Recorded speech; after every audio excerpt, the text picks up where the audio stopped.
Thanks. So, okay, I'm going to build on what we discussed yesterday, and then try to see what is it that is special in eigenstates of integrable models when you compare them to eigenstate of non-integrable. So before I start, so is there any question that is outstanding from the lecture yesterday? Something that, I don't know, some of you may have thought in the evening, oh, what happened with this about equilibration or generalized thermalization in integrable models? Okay, so if there is no question, then let me go into the topic of the talk. So this is the outline. So the introduction of this talk is going to be actually much shorter than yesterday.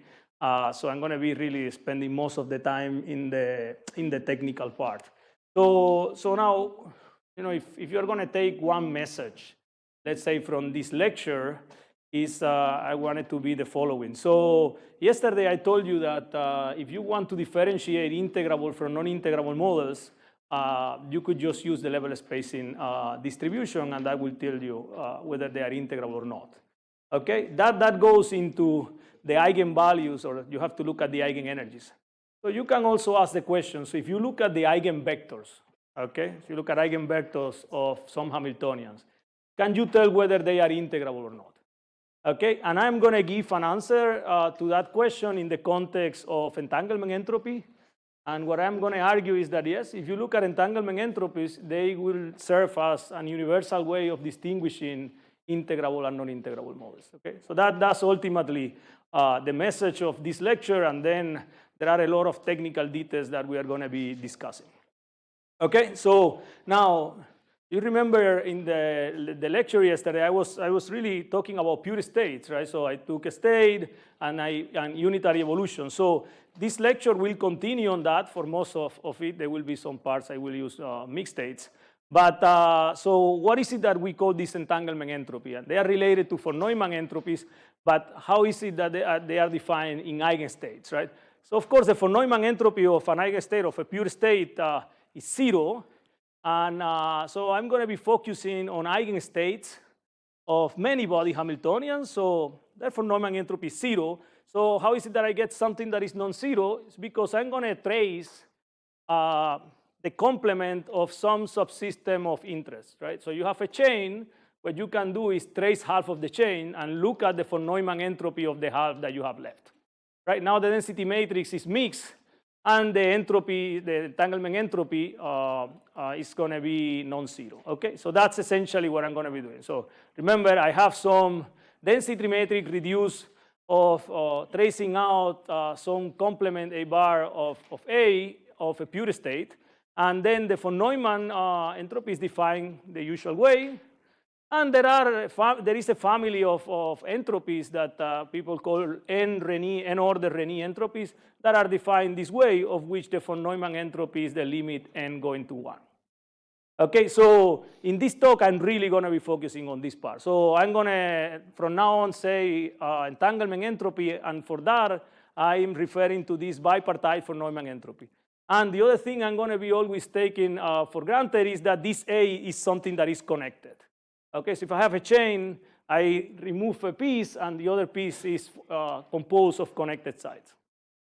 Okay, so that's the first thing just to keep in mind. So everything I said about entanglement entropy is about this object of a pure state by tracing out a piece. Now, entanglement entropies, they've been studied a lot, but mostly in the context of ground state. Okay, and they've really helped a lot understanding why there are numerical techniques like the MRG that are so effective dealing with ground state of one-dimensional systems. And in this context, there are all these discussions of area laws. They've also been used to characterize and find like quantum phase transitions and the like. So the second very important point about this lecture is that everything I'm going to be telling you is far away from the ground state. Okay, so as a matter of fact, most of the things I'm going to be telling you is about volume laws, not area laws. Okay, so that's the other thing to keep in mind. And one interesting development is that now these entanglement entropies, they've started to be measured in experiments. And there is this beautiful experiment in Greitner's loop at Herbert in the Bose-Hubbard model. And you see, they have very small systems, and you see, I use the same notation A that I have in here. So what is shown, they have a lattice with like 6 sides in the Bose-Hubbard model, and then they trace a piece, and they remain with the volume A, which could be 1 side, 2 side, and so on. And they've looked at this Renyi 2 entropy, entanglement entropy for like the ground state of the system, okay? And then they've done a quench and look after equilibration, and you can compare those with like thermal entropies and so on, okay? So really everything I'm gonna be discussing is more in the context of something that could be applicable for quenches and so on. Mm-hmm. Yeah, the experiments, it takes preparing 2 identical chains and coupling them and so on. So yeah, it's something like that, yeah. Okay, so they have to prepare 2 identical copies and then do evolution and so on. Okay, so it's good. So they have been measured, and so there is some hope.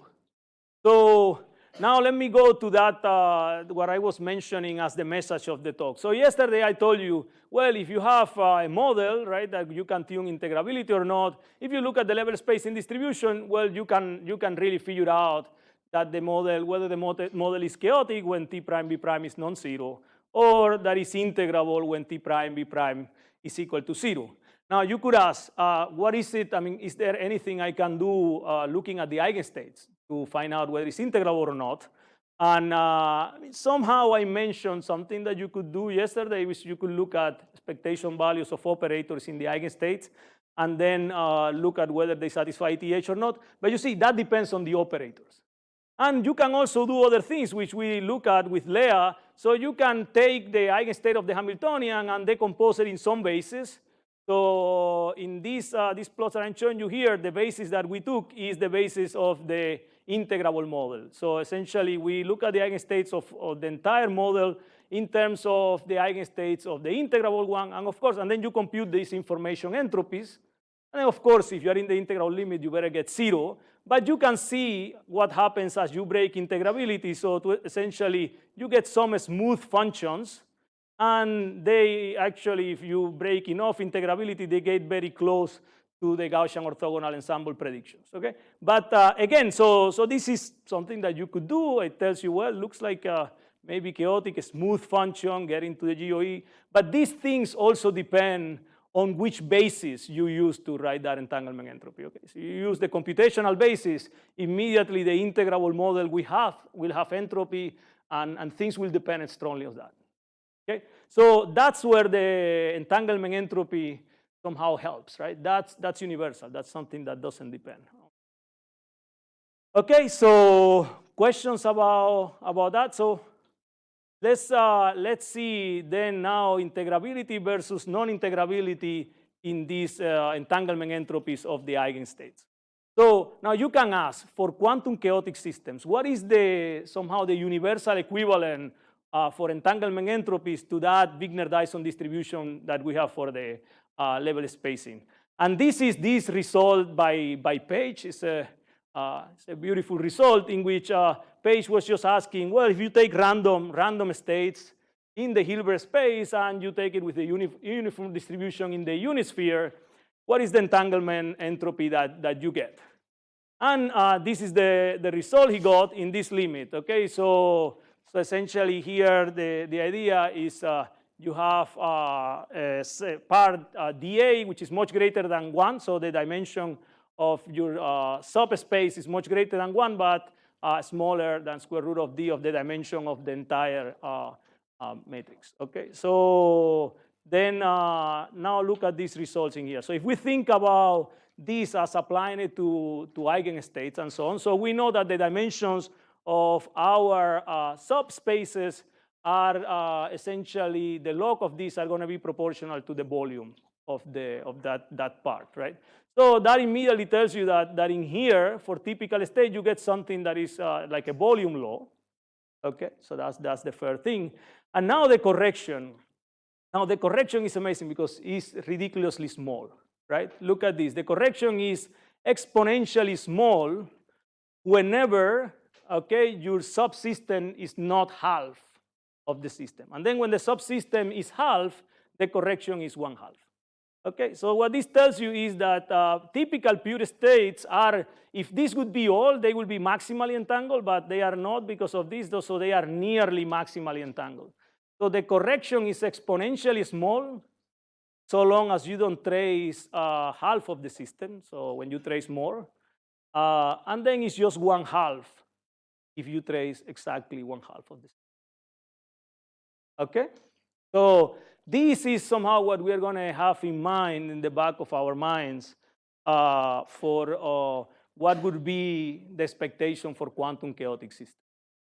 Okay, so good. So now I'm just going to show you numerical results, and then I'm going to discuss the different limits and what is it that we know about them analytically. So this is a model that we saw yesterday, just written in the spin language.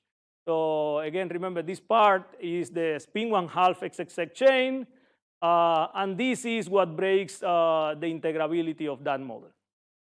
Okay, so now what are the limits of this model? So delta 0, lambda 0, so only this term, those are mappable to free fermions. So if lambda is 0, then this is integrable but interacting. And then if the two are non-zero, this is quantum chaotic. Okay, so that's the one that I showed you before, these results. Okay, so this is the same Hamiltonian written in the fermionic language. Okay, everyone is on board with the Hamiltonian. So now what I'm going to do is I'm going to diagonalize this Hamiltonian in different limits, and I'm going to take the average entanglement entropy in the center of the spectrum. Okay, so very close to the center of the spectrum, that's what people call infinite temperature. That's where finite sizes are smaller, and I'm going to plot you the results that we get, and then we can discuss what is. So what is shown in here is now this average normalized by this L/2 log 2. So that's just that if you are maximal, so if you are like following the page curve, this is 1. Okay, so this is kind of the page curve in the thermodynamic limit. And this, okay, so this curve we know, this other line, these are free fermions also, I claim, in the thermodynamic limit. So that's something I'm going to discuss analytically. So these are two curves that I use as reference.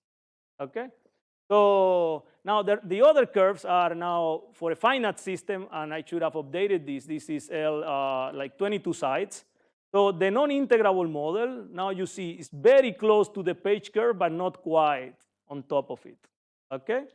So now if I do free fermions, and I'm focusing, you see, in the sector in which the number of particles is half of the size, it is very close to that thermodynamic limit result without particle number conservation.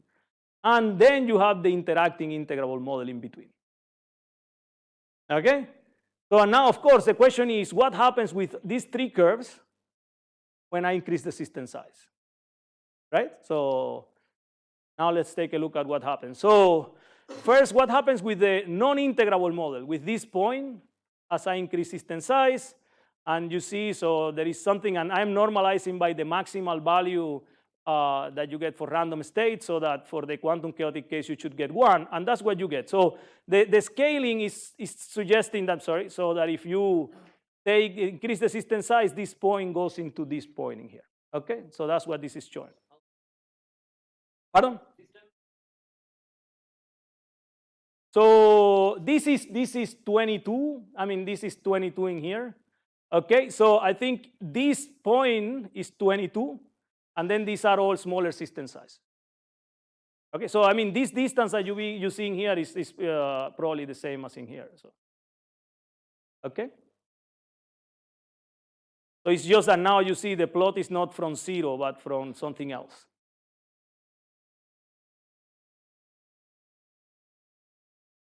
These, remember, what I have done is I have taken the eigenstates of that non-integrable Hamiltonian in the center of the spectrum. I've calculated entanglement entropy for gazillions of them, and then I have averaged them. Okay, they are all very close to each other. So that's what is shown here, is that average over those eigenstates of a Hamiltonian. Okay, so the important thing is all these results are, you see, you first compute the entropy and then you average. It's not the same as you do an average of a density matrix and then compute the entropy. Okay, is that clear what is, this is just telling you that the eigenstate of the Hamiltonian, we have the entanglement entropy, which is maximal, like random states in the Hilbert space, already at half the system size. It is big, that's right, but I mean, so it's decreasing. So that's a fact of life. We have a small system, so that's why the gap is big. So this dashed dotted line, yeah, I'm going to discuss that. That's the free fermion. It's something that we somehow understand analytically too. Okay? So now you take these other guys, I mean, and this is free fermions without constraints. So you just calculate all the 2 to the n states, and then you look at the entropy and so on. This curve. The blue one is an integrable interacting model, okay? So and I'm telling you, I mean, apparently in here, there are 2 classes of models, right? Integrable non-interacting or integrable interacting, but. Right. Okay. I'm going to show you now, okay? So this is what happens for free fermions. Good, so everyone sees free fermions, if I increase the system size, is going to this curve that I'm going to describe to you analytically, okay?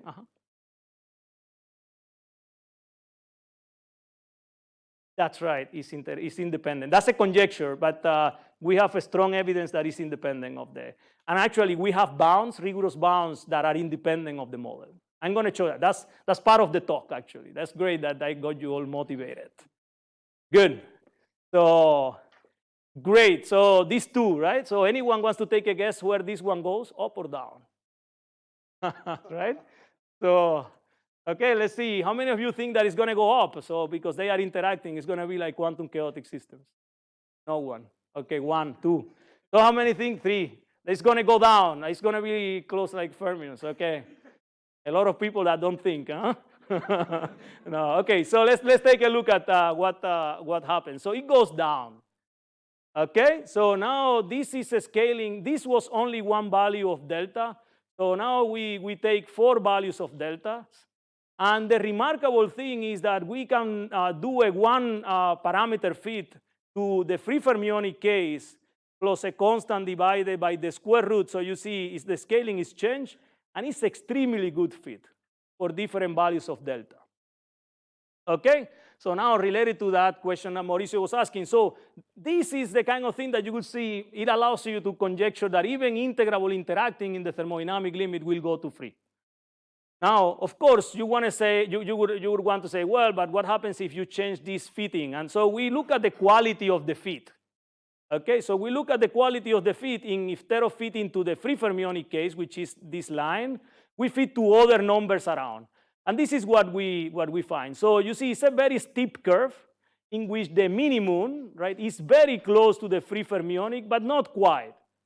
Okay, so that's the first thing. So we can, it's just very close, but it's really not at the point. But you see, these cases, these two parameters are the ones that we know that have the smallest numerical error. And those are, you see, the closest. You look at the closest to this point. And then as you get close to the non-interacting limit or to the delta infinity limit, which are somehow trivial, then it departs from this. So at this point, all we can say is that this entanglement entropy in interacting models is either going very close to the free fermionic limit or is actually the free fermionic limit. And that's out there for someone else to prove. Okay? So what is the picture that emerges from this? So we come back to this plot. The picture that emerges is then that if you are given a model or the eigenvectors of a model and you do this average, so if you are quantum chaotic, you are going to go to page. If you are not, you are going to go very close to this line. And then the rest of the talk is going to be discussing things about those lines. Okay, so let's get some questions before we get there. Remember, that was the first thing I pointed out. I'm going to be very far from the ground. It's the middle of the spectrum. Of course, then you will get area laws and logarithmics and so on. It's a completely different story. But I'm interested in the question of thermalization and finite energy densities, so I want to stay away from the ground state. Okay, that's very important, far away from the ground state. Yeah, this the SYK. The SYK will have it, but that's right. The SYK will have, but in general that doesn't happen. For essentially for local models, the ground state usually doesn't satisfy that.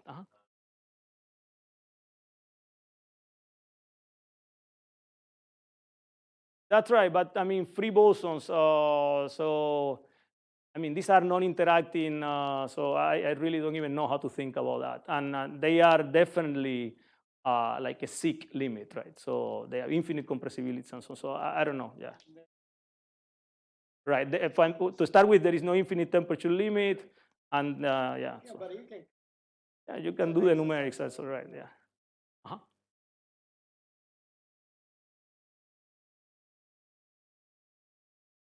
But let's forget about the ground states. Okay, I'm sorry. I'm not going to take more questions about ground state. We know that ground states in local Hamiltonians are different. Okay, are different. So I just don't want to think about them anymore. Okay. Okay. Otherwise, we're going to spend the talk about something that is not really interesting to the talk. Okay. Okay. This is interesting because it tells you, like, it's going to tell you information about the states that you populate when you are out of equilibrium or at finite temperatures. That's exactly the answer. Yeah. So, okay, any other questions? Okay, Mauricio. That's right. No, well, here, but here is everything.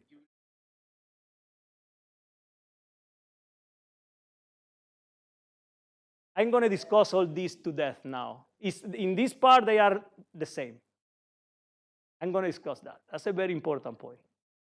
Okay, any other question before I get now to the technical part? Okay, good.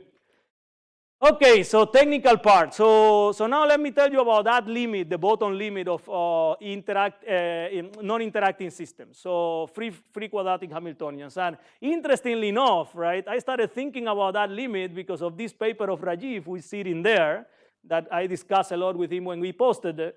So they did a numerical calculation of eigenstates of free fermions, and they had gotten something that didn't look like Page. It was a 2D system with essentially superlattice and so on. So that got me thinking about free fermions as, you know, a potential candidate for finding states that are really different from this Page result. So now let me show you results for a 1D chain, 32 sites, because we can calculate that, build all the eigenstates. Okay, so you see it's a translational invariant 1D chain. And what we do is we build the 2 to the 36 states, and then we compute the entanglement entropies, and you get the average to be this curve.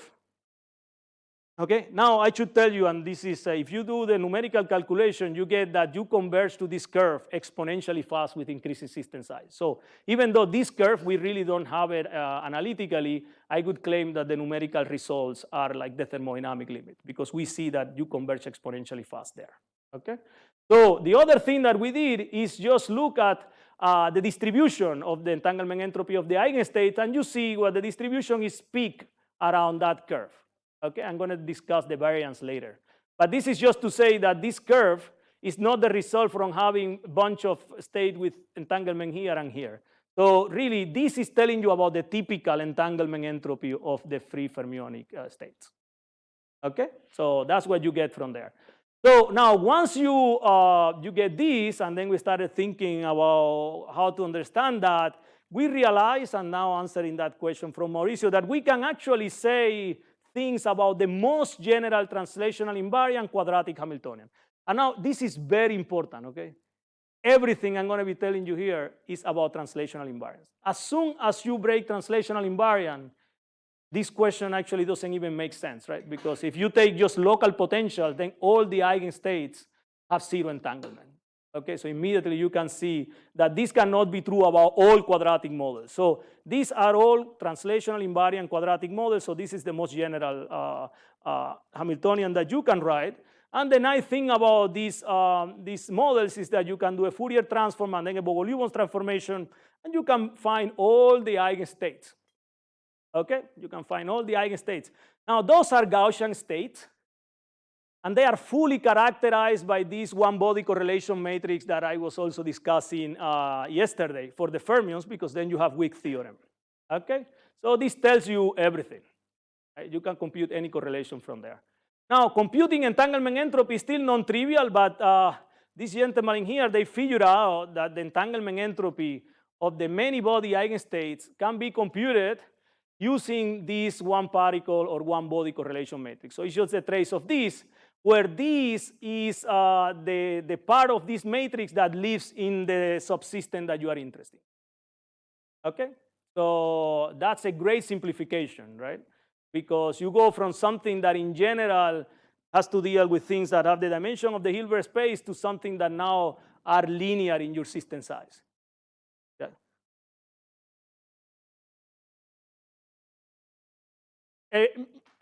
I think then in that case, you probably will have extensive result, but the result is going to be different. The number is going to be different, right?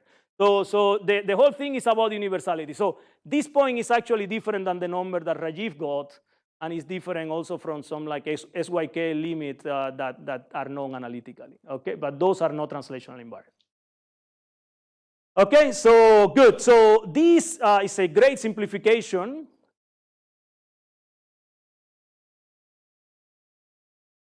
You could do that, right? That's right, yeah. But I mean, so okay, so let me, maybe I didn't understand your question. So this you can apply, okay. So this is still tough, right? Because you have the trace of something log something, right? So you can make further progress if you realize the eigenvalues of this matrix are always smaller or equal to 1.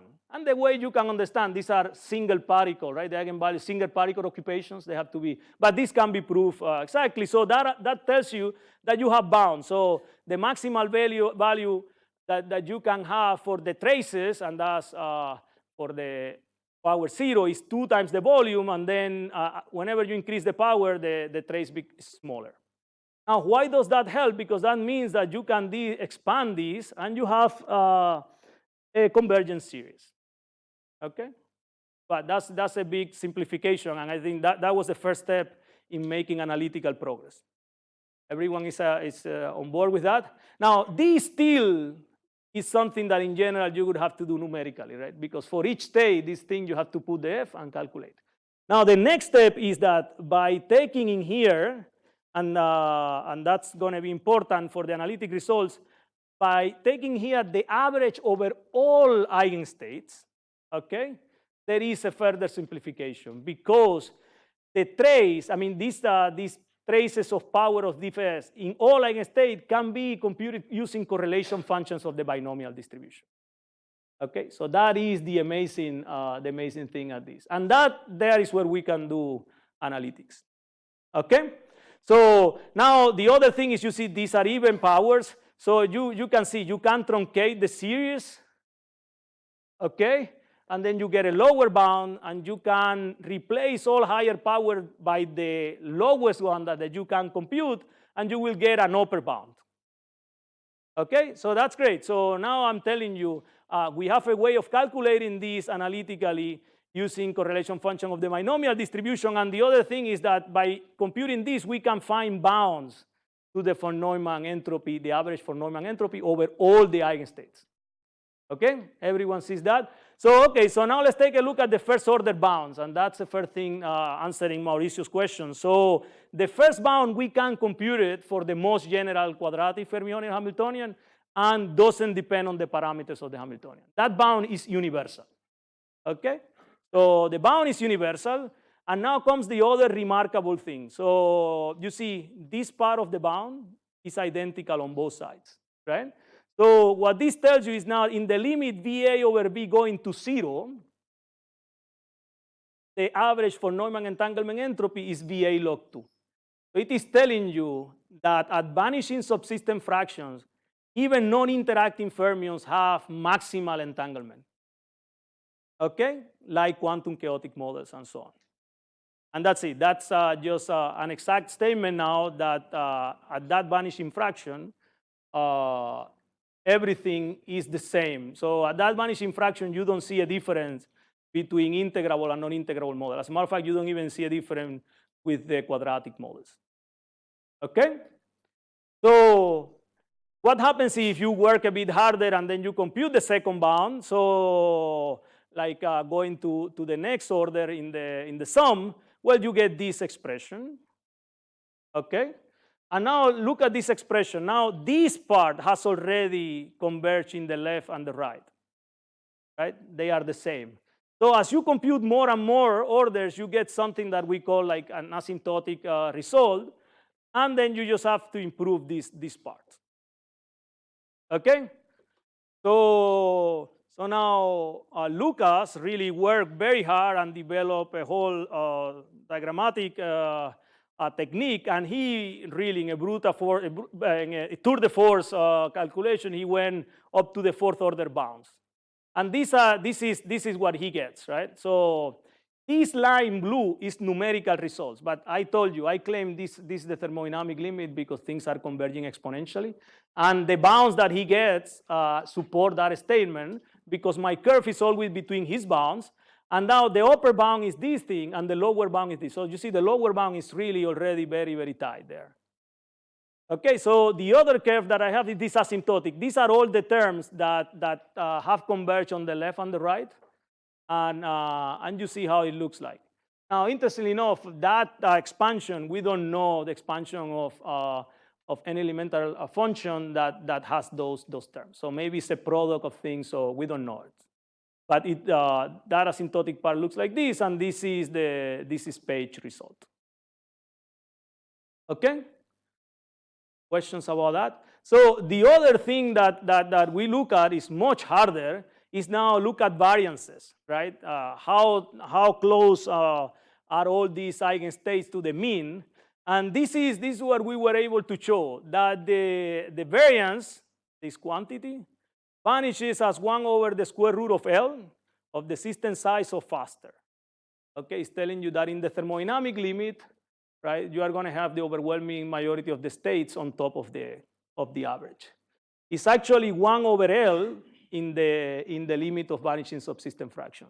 So the 1 over the square root of L term is not present there.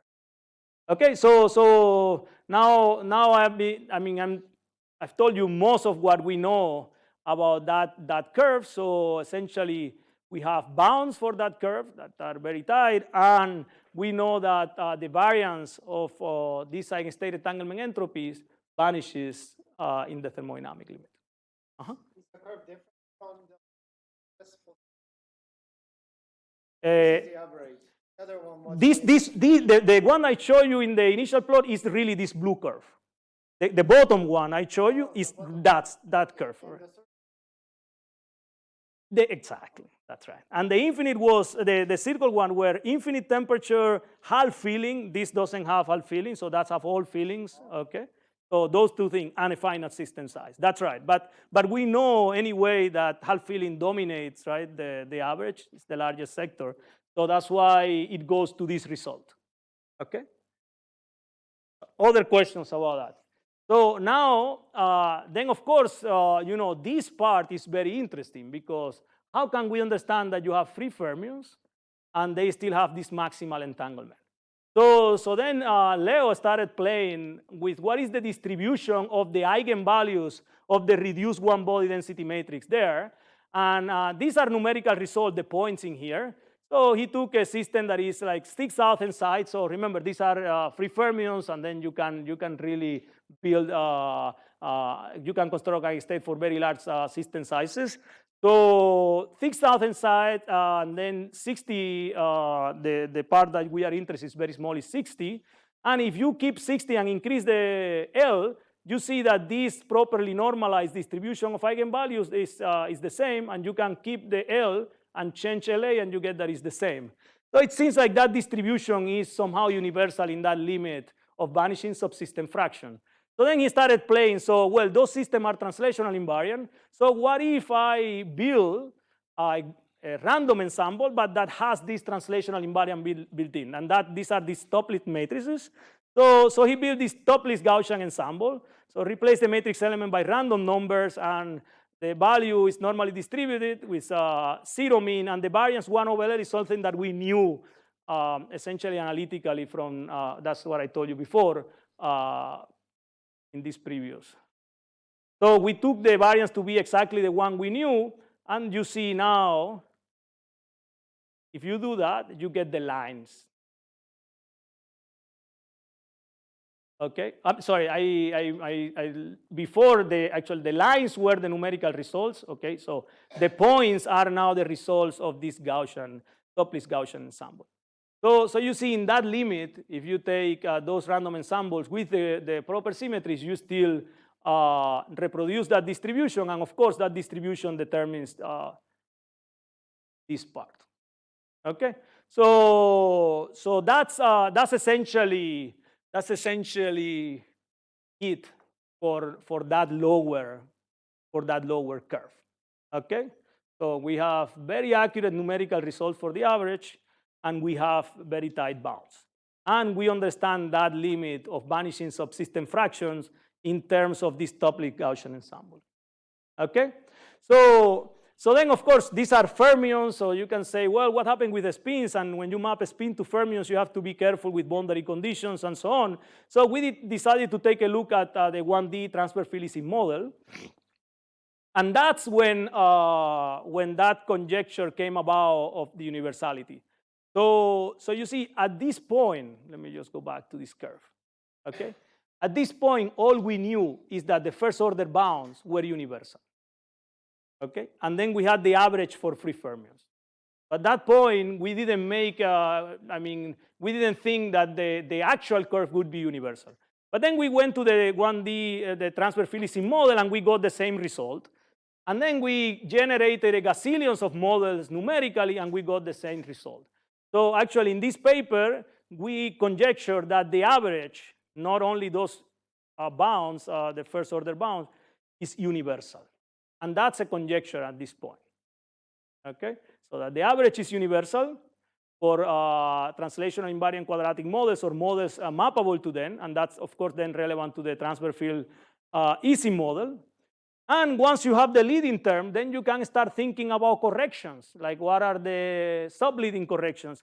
And that was something surprising. So we found that the first subleading correction, okay, was a constant at the critical field and vanishes otherwise.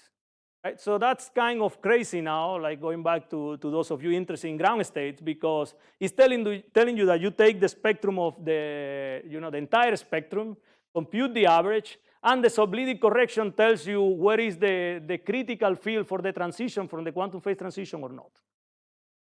Okay, because the correction is order 1 at the critical field and vanishes otherwise.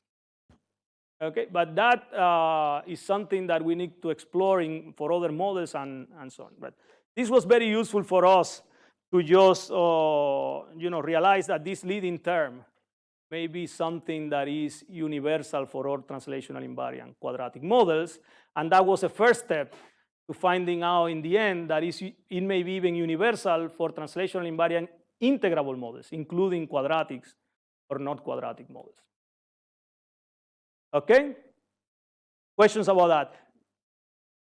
Good. So let me just summarize again. So what is it that we have at this point? So we have this curve for free fermions, which we don't know analytically. Okay, so that's a big open question for those of you that like to prove things. Is what is that?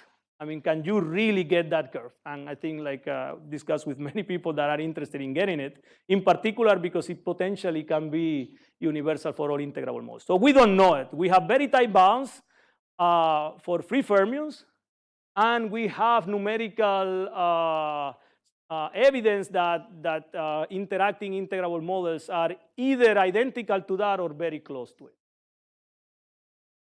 Okay, so that's the first thing. The other thing that we found is that this result is typical for these integrable models. So namely, most of the eigenstates are around or very close to that result. Okay, so and then the other thing that I told you is that at vanishing subsystem fraction, this curve is no different from the page curve. Okay. Questions about this? Good. So now we come to a point in which you can think about the previous lecture and tell me, well, there is a problem. Does anyone see what the problem is? So let's see if anyone can tell me something that now seems problematic in the light of what I told you in the previous lecture.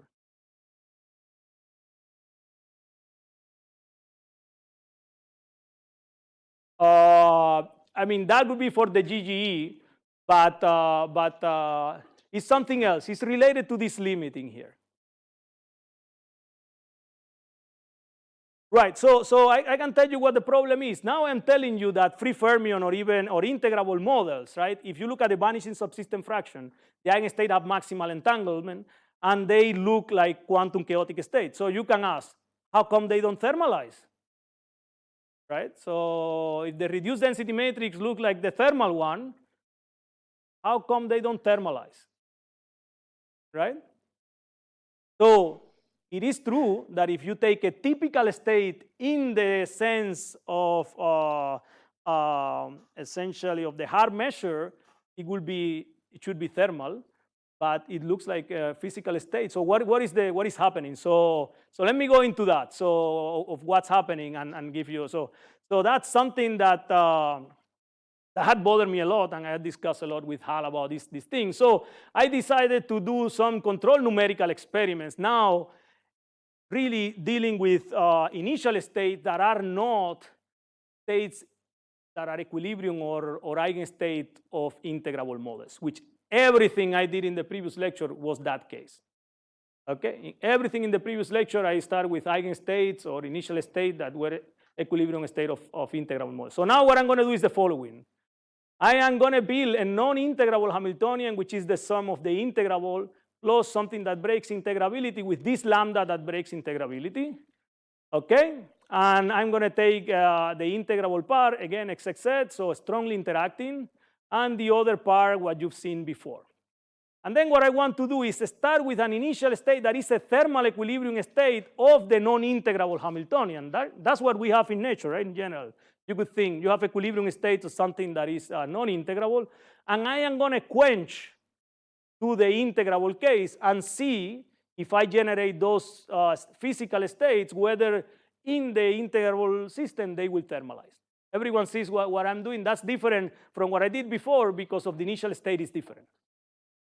Okay, so good. So, and the way I do that, I mean, I'm going to do numerical experiments is using these numerical in-cluster expansions. And this beautiful theorem, nothing to do with physics, is about extensive quantities in graph. And what the theorem says is you can construct the intensive part a sum of contribution over connected part. So this is something that has to do with the lattice geometry and then some weight of the observable. And those weights are computed by something that is called the inclusion-exclusion principle. So you take the cluster, subtract the weight of all the connected subcluster, and then you get this way. Okay, that I actually learned from Rajiv. This is if you use the canonical density matrix in here, or the grand canonical, and expand in powers of beta, this leads to the high temperature expansion that you know.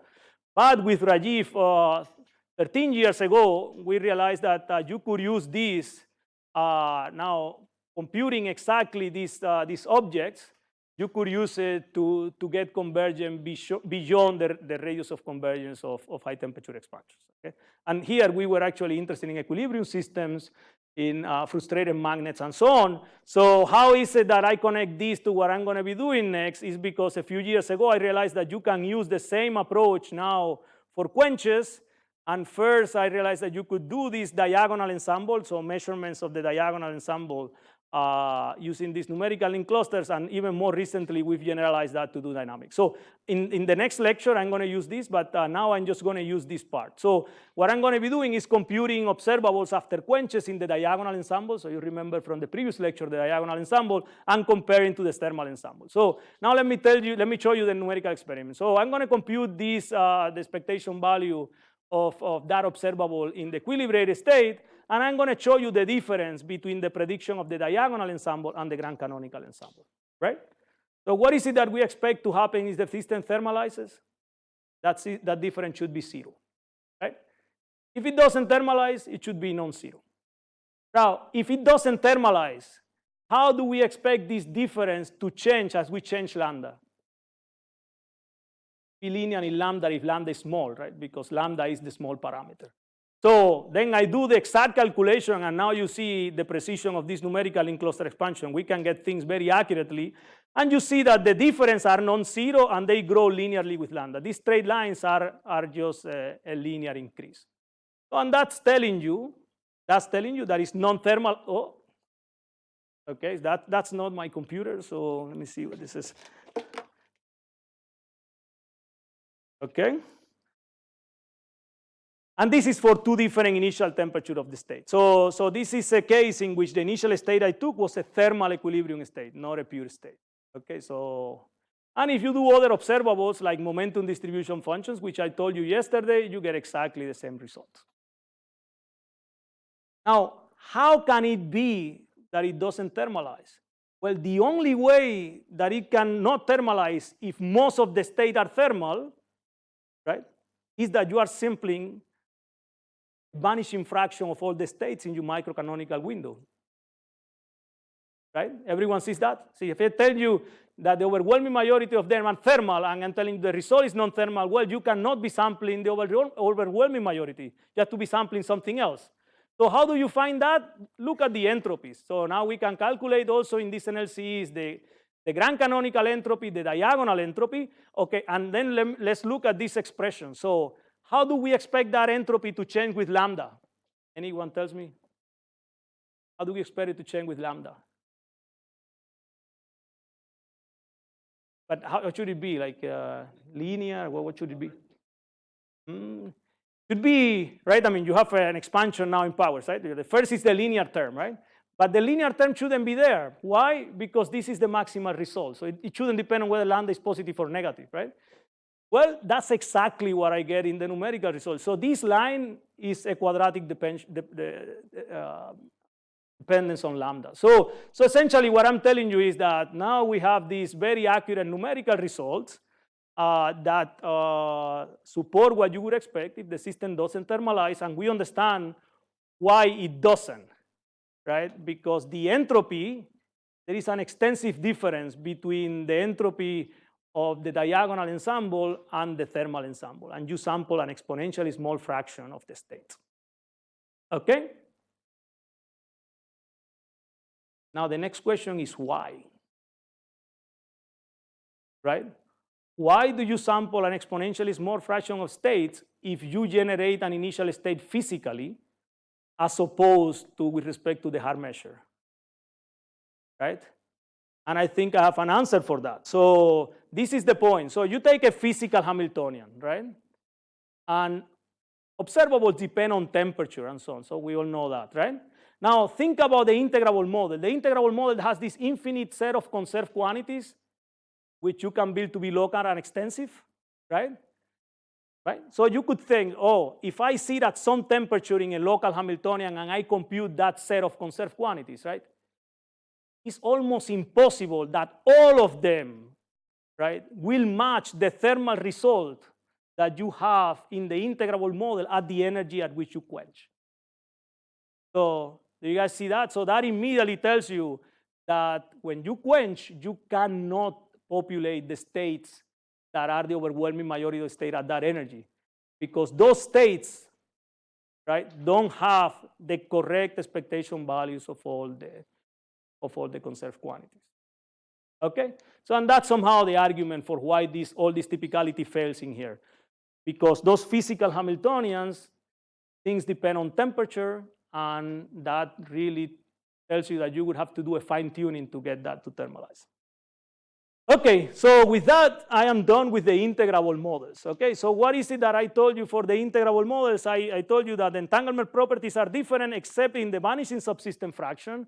And there I justify that even though the overwhelming majority of the states are thermal, there is no thermalization, because when you do your quenches, you populate exponentially small number of states in an exponentially small fraction of the state. But, and this I didn't emphasize, it is exponentially large, right? How do I know that the fraction that I populate is exponentially large? Can anyone tell me? Because the entropy is extensive. Okay? So questions about this, because now I'm going to change and go to non-integrable models. Okay, good. So now this part I added last night because there were questions yesterday, so I thought like maybe it's worthwhile to, let's hope that I will make it to the end. So to review this eigenstate thermalization hypothesis. So what is this eigenstate thermalization hypothesis? So what is it, why is it that non-integrable systems thermalize when you do the quenches, even though thermal state depends on order 1 parameters, and this diagonal ensemble depends on exponentially many? This is because of this eigenstate thermalization that tells you that the matrix elements of observables are a smooth function of the energy for the diagonals, and then the off-diagonals, they are exponentially small. This is the entropy at this energy E. Smooth function that depends on E and omega and some random number. Okay, so that's the hypothesis. It was tested over the years in many models. So going back, this is the model you've seen before, right? Remember that T prime, B prime non-zero break integrability. So now if I take an observable in this model and compute the expectation value, like this zero momentum peak, as a function of the energy, and then I put all the eigenstate expectation values, okay? So you see in the integrable limit, you get that broad thing that I had shown you before for the transfer field is in model. And if you change the system size, so in each plot there are 3 system sizes, you get about the same. But if you break integrability, now let's focus in here. This is, you see what's happening. So small system size, you have some support, right, at any energy. And as you increase the system size, you see that it shrinks, right? So the fact that you can see with your bare eye, because these, even though these changes are small, is because this shrinking is exponentially fast. So this shrinking exponentially fast in the system. So what does it tell you? If you have a sufficiently large system, this is going to be a line. Right? That's what you learn from there. So we've looked at that. I mean, over the years, many people have looked at different models. More recently, we look at this 2D transfer field model, just because it's a model in 2 dimensions. And the results are also beautiful there. So this model has 2 limits that are integrable. So J0, you see, you have a field, or G0, then you have the easy model, which is a classical model. And you see the limit in here. So this is the easy model. This is the strong field model. And when you have epsilon G order 1, here you see, again, different system size. This is the antiferromagnetic structure factor for the 2D antiferromagnetic case. And you see a very nice smooth line. Okay? So the other thing that you can do is go to the off-diagonal matrix elements. And these are shown here. And well, you see that they are very small, and these lines are essentially the magnitude of this function, which is well defined. Okay, so the bottom line is that this eigenstate thermalization hypothesis has been tested in many models, and it just works. Okay, so how do we understand that? I mean, what is it? What is the? I mean, a way that we can understand where this comes from is through random metric theory. This is something that was introduced, you see, in the late 50s by Wigner and Dyson, thinking about nuclei. And it was remarkably successful. So people have studied level spacing of nuclei. And with random metric theory, one gets this Wigner-Dyson distribution. And you see it matches very well what you get for nuclei. And you saw that it matches very well what you get in billiards. And it matches very well what you get in non-integrable models, the lattice models. So someone asked me about this curve, so I thought I should show you how you can get that curve analytically. You can actually get it with 2x2 matrices, sampling these all the elements with random numbers, because we know how to solve 2x2 matrices. And you sampling with a Gaussian distribution, and if you take them to be real, which will give you this Gaussian orthogonal ensemble, so you have to compute these integrals. And surely enough, when you compute them, you get this function, okay? And that function is what is called the Wigner-Surmise.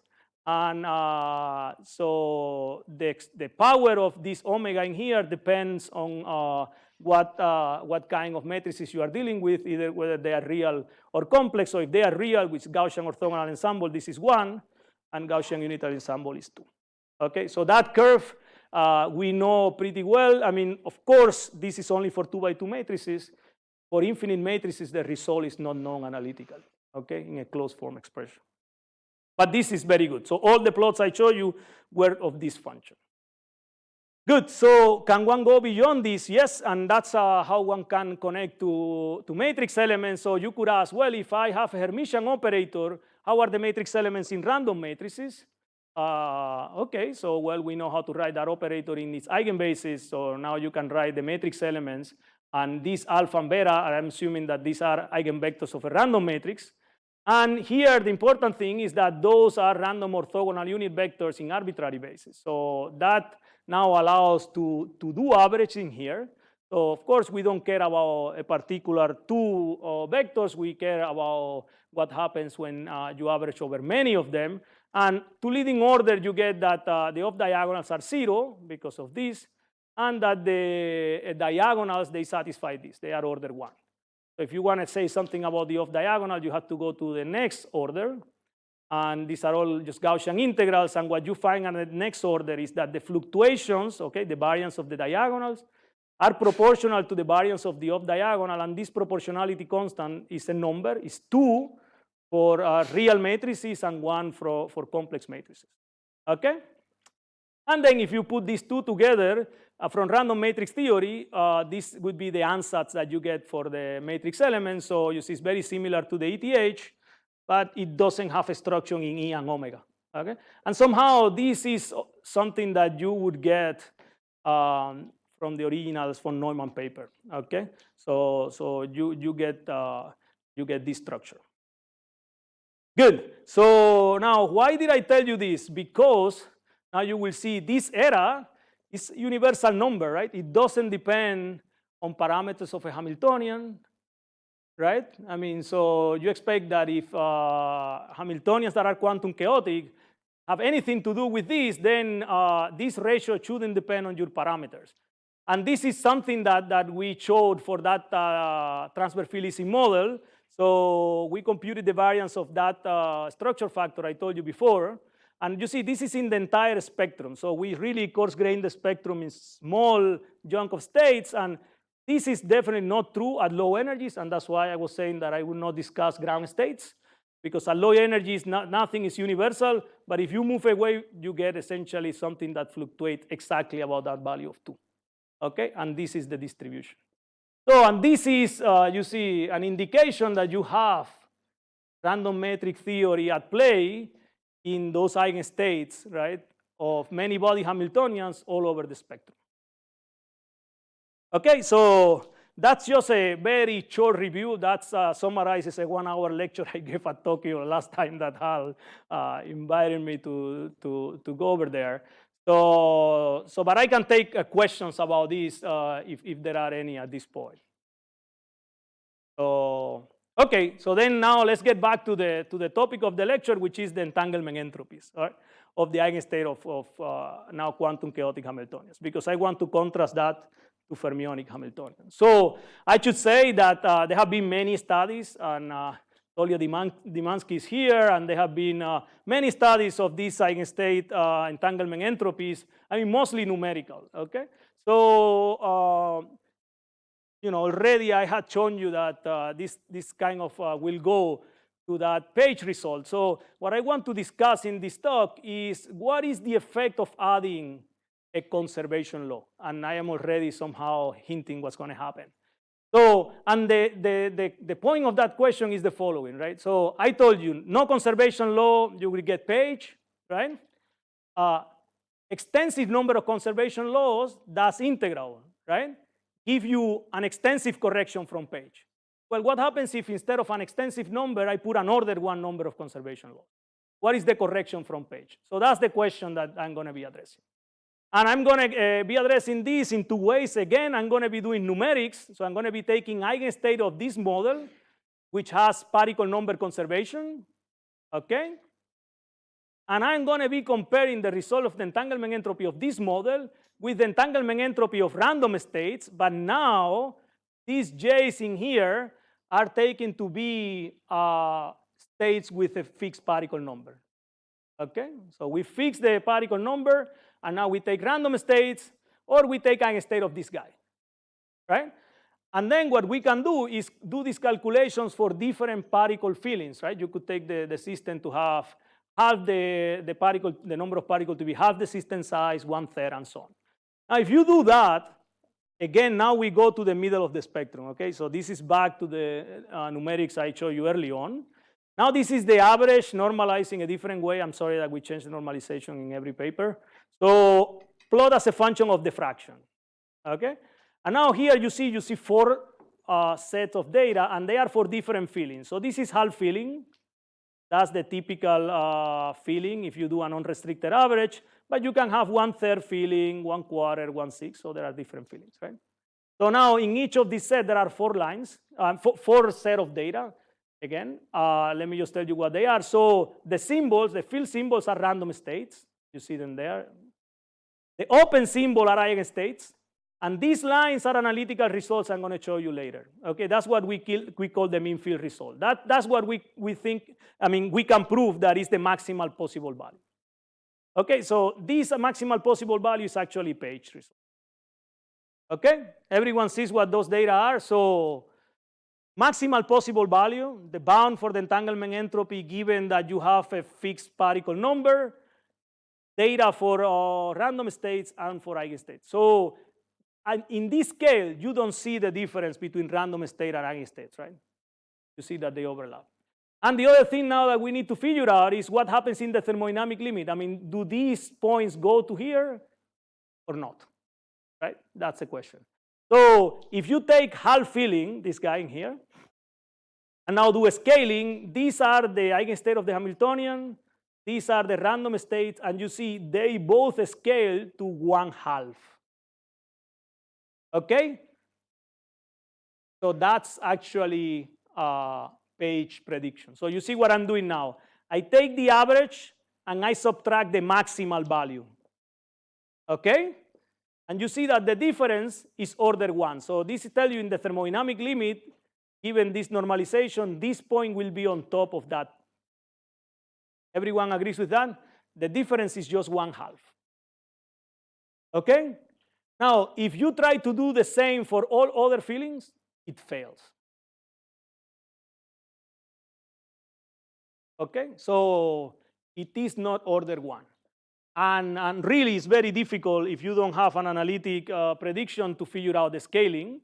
So that's why now we go into random matrix theory and try to see what is the prediction that it will give given that you have this constraint.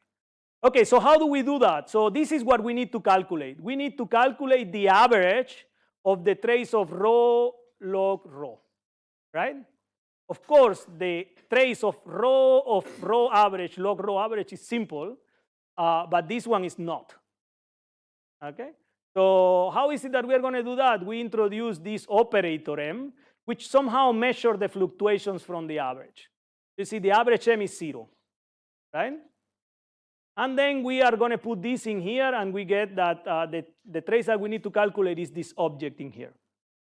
Everyone sees that? You can break it in 3 parts. You can break it now, what we call this mean field. That's what I was telling you is the maximal value. These are the lines I showed you before. And this is nothing but the trace of rho average log rho average. There is this term. You immediately see that that term vanishes because this is average, and if you average this is 0. So this is 0. And all the corrections come from this term. Okay? Everyone sees that? So now the point is that we need to calculate this guy and this guy. So it turns out that the leading terms of this guy had already been calculated by Garrison and Grover, this part.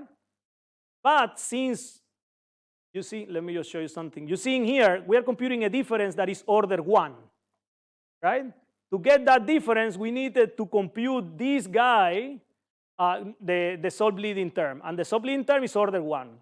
Okay, so essentially we get the leading term, and the sub-leading term is order 1. You see, it depends only on f. Okay, that f is the fraction, VA over V.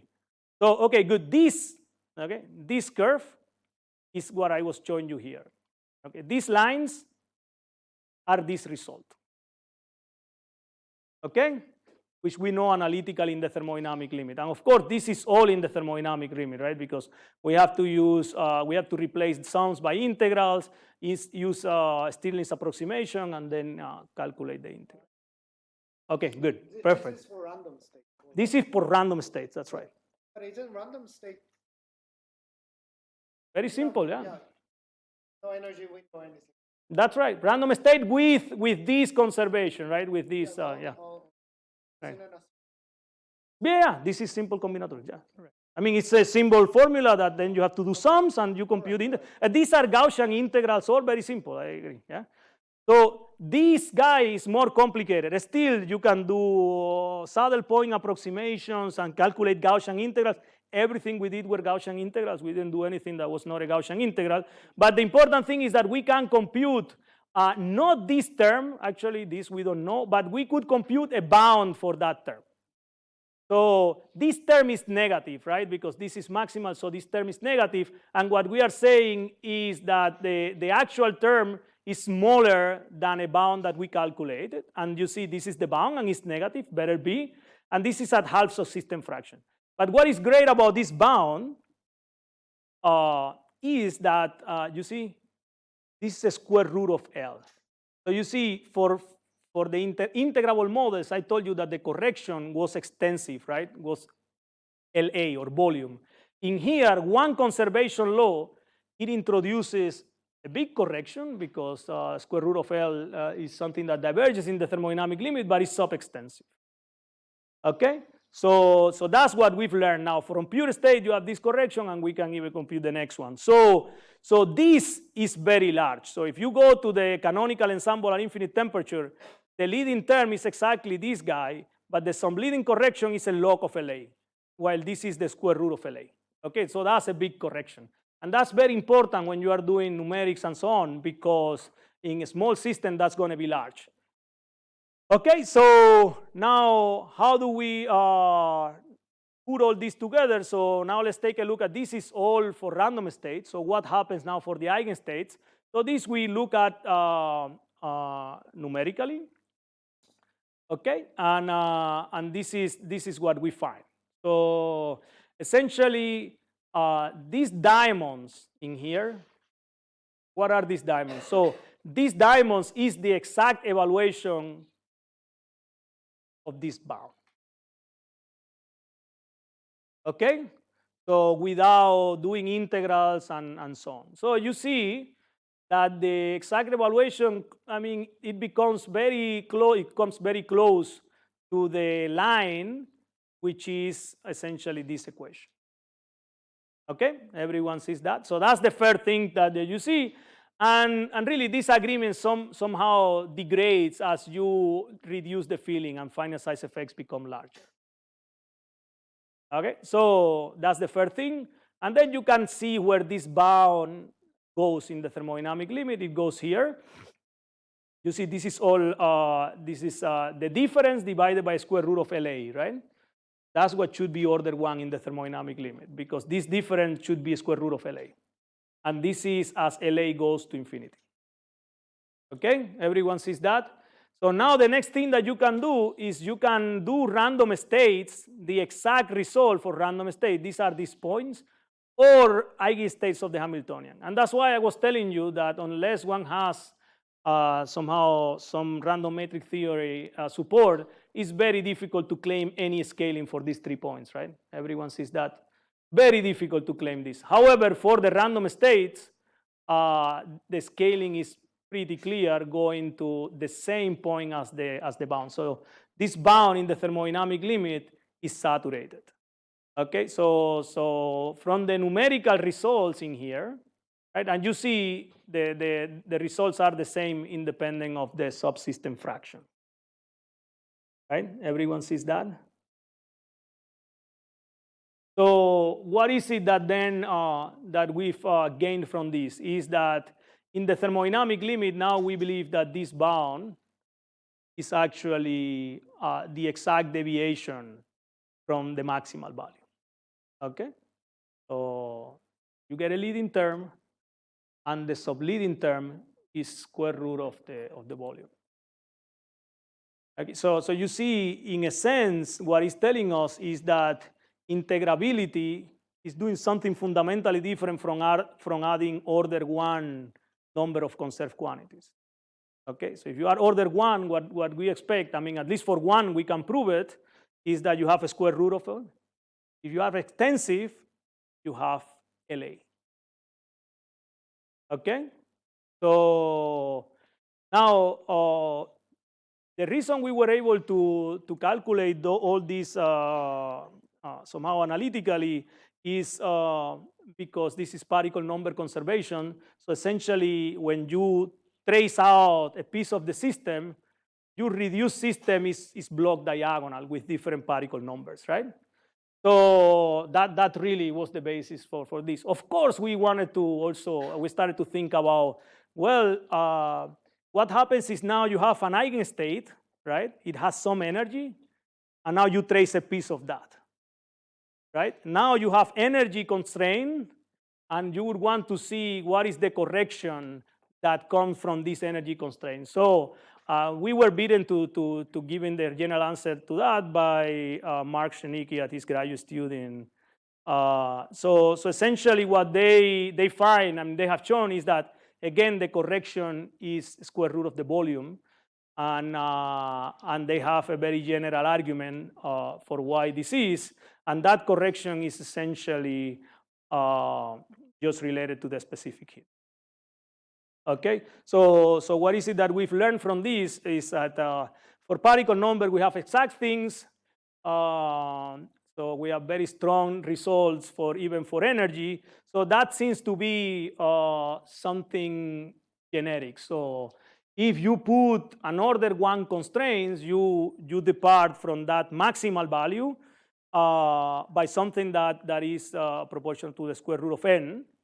And that, in the case of particle number, then following these ideas would be related to the compressibility. For energy is related to the specific heat. Okay? So questions on this part. I actually realized that I went very fast on this, and I am ready to finish. So are there questions about the quantum chaotic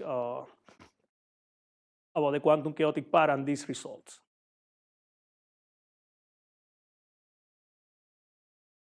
About light. Before, okay, so let's go to this one. Yeah, let's take some time in this one. Yeah. There is a difference. Uh-huh.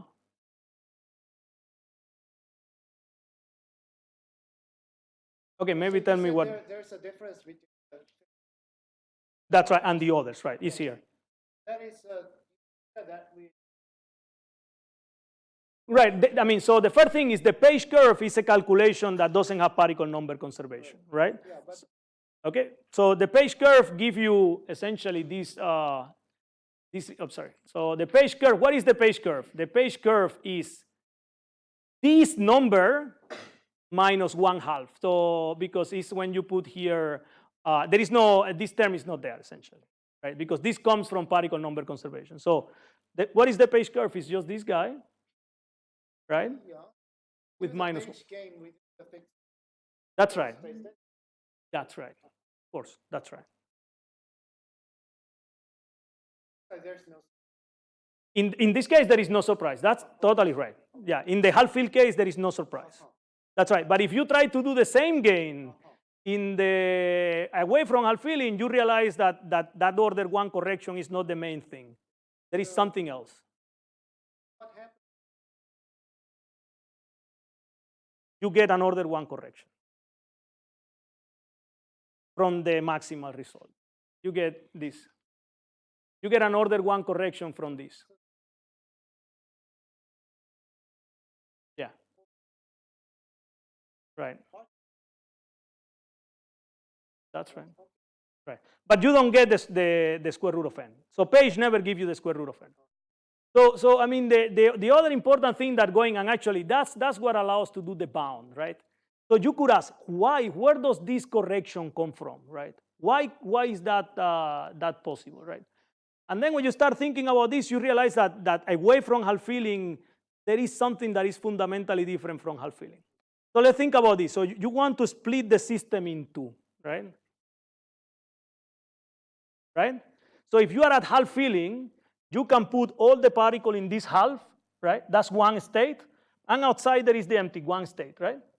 Or you can put all minus one. That still has like L over 2 states, and the side is the same because it's one particle in L over 2, right? So you see the Hilbert space dimension in your piece and outside is the same, right? That is not the case when you have less than half filling, right? Because if you are missing 3 particles, so you can put them all in here, you have exponentially many states, and outside you have 0. So you see, this part doesn't like serve as a bath, if you want. Okay, so getting that understanding was how we got to this bound, right? Because then you immediately say that this naive thing of getting the average is not true. There are a big bunch of eigenvalues of the reduced density metric that are 0, right? Because this guy is smaller, right? So that's the picture, and that doesn't come from Page. It comes precisely from that constraint. Okay, so that's how this bound comes about. So realizing that there are large eigenvalues simply because there are a lot of zeros. So you just cannot put half like in all of them, like the average in all of them. Okay, you see that? So other questions about that? Okay, good. So then I'm going to summarize what I have told you.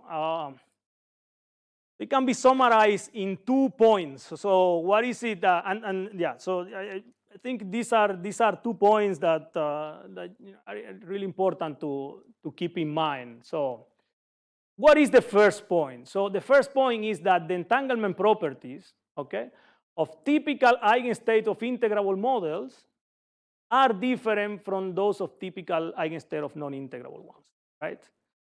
And hence they are different from typical states in the Hilbert space. And you see, this is somehow for me, and that's why when I read that paper from Rajiv, I mean, this is really exciting because we usually have trouble finding stuff that is not typical, right? So, well, the eigenstates of integrable models, they are not typical in the entire Hilbert space, in the entire space for a given Hamiltonian. So all the eigenstates. It's not that the ground state is not typical. No, all of them are not typical. Okay, they are all very different from random states. But the important thing that one needs to appreciate is that to see the difference, you need a non-vanishing subsystem fraction. So if you go to a vanishing subsystem fraction, like non-interacting, interacting integrable, non-integrable, random states, they are all the same, just maximal entanglement. So you really have to go to a non-vanishing subsystem fraction to realize that the typical eigenstate of the integrable models are different from the typical eigenstate of the non-integrable. Okay? So what are questions that are left open here is whether the result is universal, whether it is the same for interacting integrable or non-interacting with translational invariance. Okay? We have numerical evidence that support that, but we don't have analytics to support it. Okay? So it would be great if it's essentially you have these 2 universality classes, right? Like quantum chaotics, they are all random metrics, and integrable, they are all free particles. That would be great. Okay, that's what the numerical results indicate. Okay, that's the message for integrability. So away from integrability, what is the message? That the leading, I mean, and this is also like somehow surprising. So that the leading and the first subleading term, okay, in the von Neumann entanglement entropy of typical eigenstates of quantum chaotic Hamiltonians are universal and given by random matrix theory. So what is surprising here is that the leading is maybe not surprising. I mean, that's not surprising. So that the leading term is just, but then a subleading term, which is a square root of n or order 1, is identical for physical Hamiltonians and random matrices is somehow surprising to me. Okay, so as a matter of fact, probably that's why Grover and collaborators, they never computed the correction because who cares? It's not going to be universal. Well, what I am telling you is that if the correction is order 1 or larger, like square root of n, it seems to be universal. So you do random metric theory, get a number, is the same that you get in the eigenstate. Okay? So, and that's essentially it. So with that, let me thank my collaborators. So Leo was really the big force behind this. So Tyler and Krishna are like graduate students in my group. So Eugenio Bianchi is a colleague he's in the quantum gravity group at Penn State, and Lucas was his graduate student. So thank also the support of these agencies, and thank you for your attention.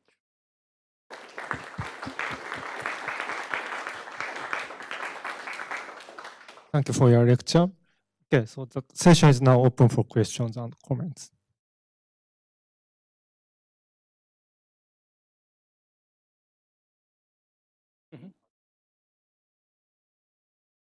They on which system? Well, I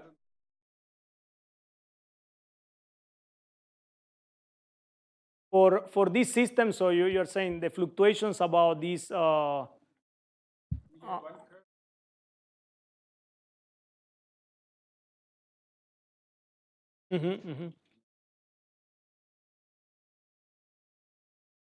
Gaussian, yeah, that's a good question. So we haven't looked at whether the fluctuations are like Gaussian or not. That is a good question. So we definitely look at the variance that is vanishing. But that's a good point. I mean, maybe there will be also a difference between the integrable and the non-integrable, right? So I think that's a good suggestion. So, but we didn't look at them to whether the fluctuations are Gaussian. All we know is that they vanish, so, and they better. Otherwise, then this mean is somehow useless, right? If it's not typical. So when you were talking of these universal curves for the integrable models or supposedly universal, right? Exactly. So let's make sure that indeed. So it's conjectured to be universal for the quadratics and for the So let me just put it here. So this curve. This. Yeah. So the question is here, of course, you were sampling over all the eigenstates. That's right. Suppose I just, let's say, fix an energy shell instead and sample eigenstates within that. Do these curves still stay universal and there's some right? So okay. So you see, let me go back because I mean, this here. So again, these dots in here, right? These are taking free fermions, right, and sampling only in the middle of the spectrum. Where that's like infinite temperature, right? It's like infinite temperature, right? But you see, there is a hidden thing here that I somehow I didn't tell you, right? Is that for free fermions, right? This result is universal for any Hamiltonian. So you could have connection of all to all because the eigenstates are plane waves. So locality plays no role. So locality plays a role if you want to do something like that to go in the middle of the spectrum. But you see, I mean, you can make it long range and so on, and then the spectrum is another story. So you see, this idea of energy, you need a Hamiltonian, right? So and then in local Hamiltonians, we know the density of state is Gaussian, so most of the states are in the middle of the spectrum, and that game, you can play it. But that result in here is universal for any quadratic Hamiltonian, local, non-local, whatever, so long as it's translational invariant. Free fermionic, we know, and then for general quadratic, you will have to believe our conjecture. Okay, but these results definitely are the infinite temperature. And then we see that, of course, if you go to an energy density that is not infinite, you're going to get something different, right? Because that depends on that. But most of them are at infinite temperature if you take the local guy. Okay?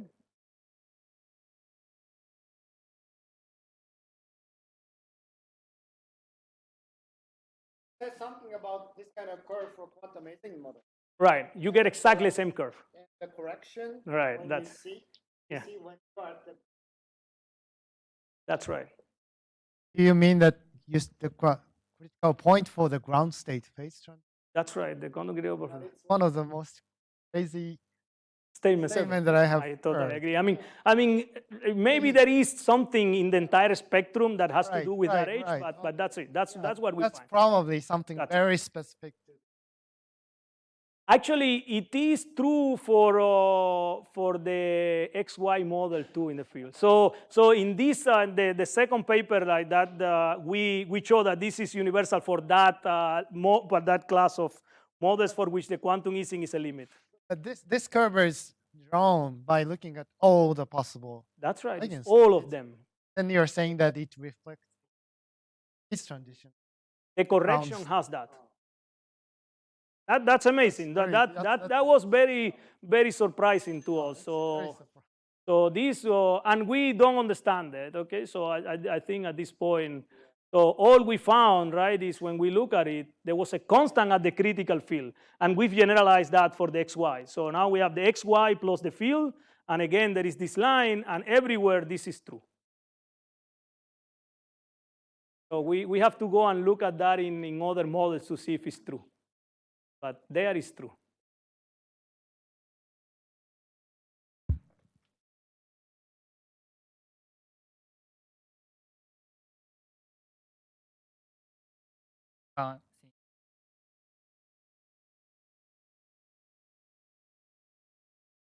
That's right.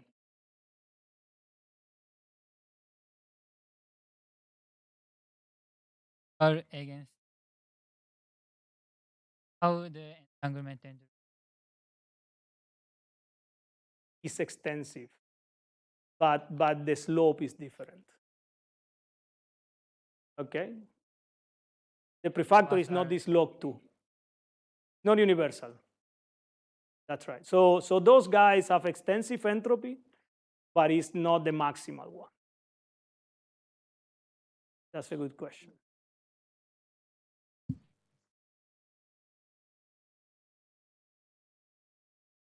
Very general question. Seems like ETH, I mean, ETH kind of gives the explanation of why quantum systems thermalize, right? But I mean, if you get classical systems, there's no equivalent notion. There is an equivalent notion in classical system. Yeah, I mean, I think the equivalent notion would be that most places in phase space are similar. Individual states, right? Right, I mean, there are no states. I mean, individual configurations. Oh, okay. So I mean, I would say typical configurations are all, I mean, like most configurations are typical, if you want. So that you start with something that is very atypical and you are surrounded by things that are like typical in a sense like ETH, so that they are thermal. So in those configurations, all your local quantities looks like they have thermal values. Yeah, that's canonical typicality, but not ETH.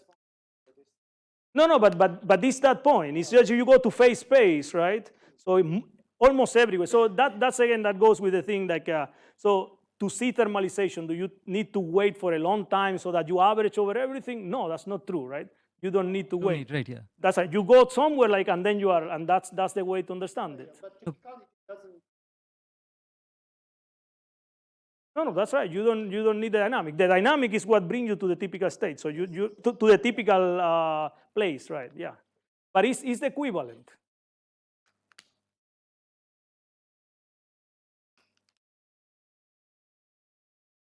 In a classical system, you would have to do coarse graining to see equilibration, unlike a quantum system. Not really.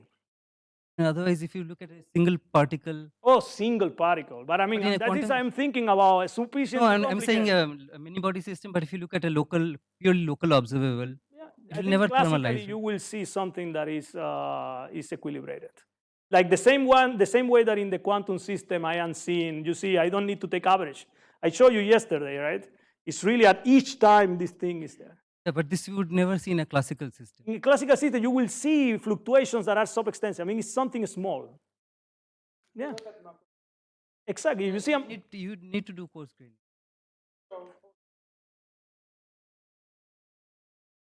Oh, exactly. That's the point. You need to think about what are the observables in classical systems that are equivalent to the ones I am looking in the quantum case. let's say lattice model, you could just look at local density in a quantum system. That's right. And that would thermalize. Mhm. Now, let's say if I take an oscillator chain or something. But this is a few body guy, right? No, I take a many body system. No, I understand. But what I'm saying, the operator that you are looking is few body, right? Right. So it is somehow coarse grained in the sense that you have a many body state and you've traced out n-1 bodies. This is something you can do in a quantum system, but not in.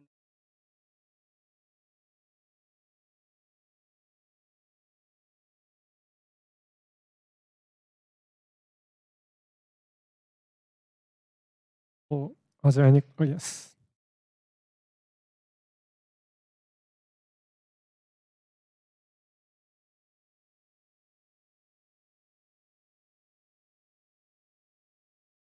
You give me a typical eigenstate of the model, yes. If you give me the ground state, no. Right, if you give me a typical, that's a message actually.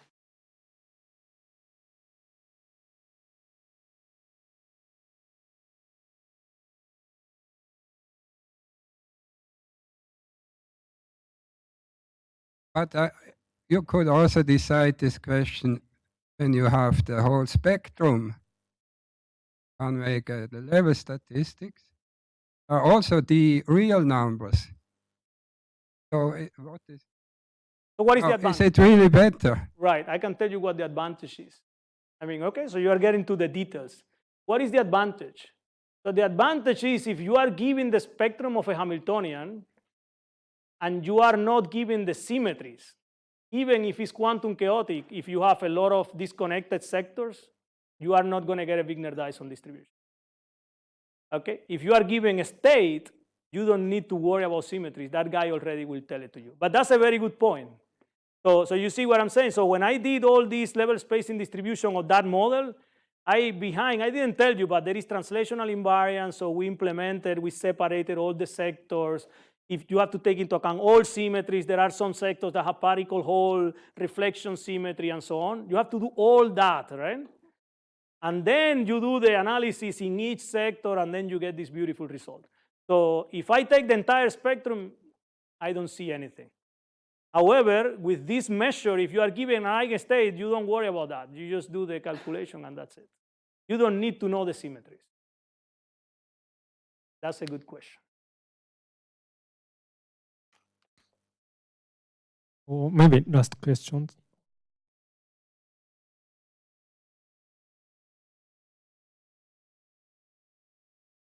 Just to follow up on that point, suppose I'm not careful and don't implement the symmetries, then is it expected that I get Poisson, or it can be some crazy thing in between? They are going to be uncorrelated random. Yeah, okay. So then.